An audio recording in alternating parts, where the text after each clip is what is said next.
গেরুয়া পরেন তারা রাজনীতিতে আসবেন কেন? বিজেপি বা কার্তিক মহারাজ তো ভয় পাচ্ছেন কেন?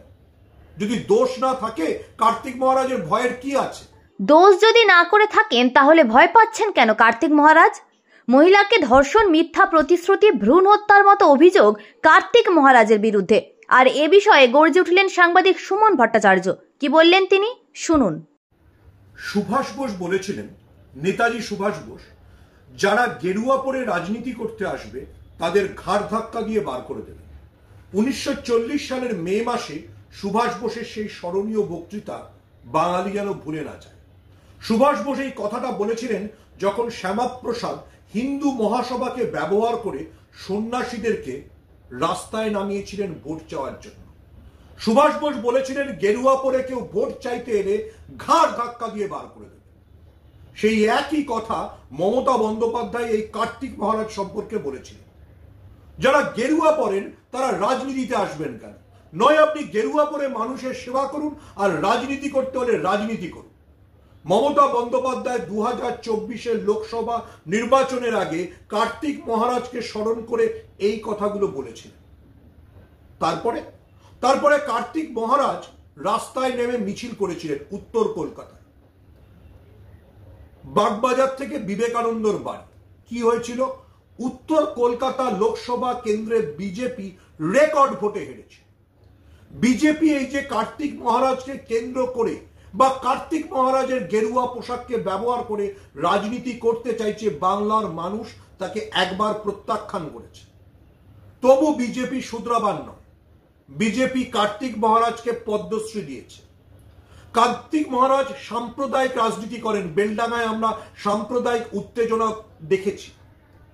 এবার যদি কার্তিক মহারাজের বিরুদ্ধে নারী নিগ্রহের অভিযোগ ওঠে তাহলে পুলিশ তার তদন্ত করছে। তাদের বিজেপি বা কার্তিক মহারাজ তো ভয় পাচ্ছেন কেন? যদি দোষ না থাকে কার্তিক মহারাজের ভয়ের কি আছে?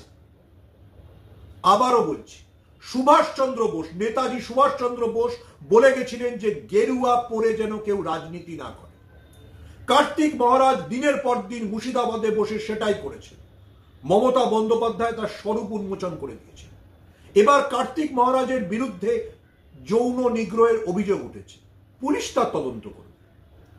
মুর্শিদাবাদে তো দেখা যাচ্ছে মহিলারা নেমে কার্তিক মহারাজের বিরুদ্ধে মিছিল করছে, আর বিজেপি সেই কার্তিক মহারাজকে আড়াল করতে চাইছে।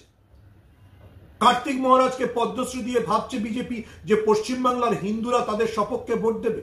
পশ্চিমবাংলার হিন্দুরা তাদের মা বোনেদের ইজ্জতের কথা অনেক বেশি মনে রাখবে।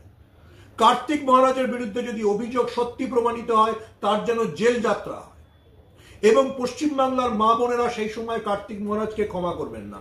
ওনার বিরুদ্ধে অভিযোগ উঠেছে, পুলিশ তদন্ত করবে। কার্তিক মহারাজ কেন কেউ যেন গেরুয়া পরে পশ্চিমবাংলার মানুষকে প্রভাবিত করবার চেষ্টা না করে। মমতা বন্দ্যোপাধ্যায় 2024 আগে সেটাই মনে করিয়ে দিয়েছে। গেরুয়াকে ব্যবহার করে যোগী আদিত্যনাথ উত্তরপ্রদেশে যে রাজনীতি করেন সেটা যেন পশ্চিমবঙ্গে প্রত্যাখ্যাত হয়।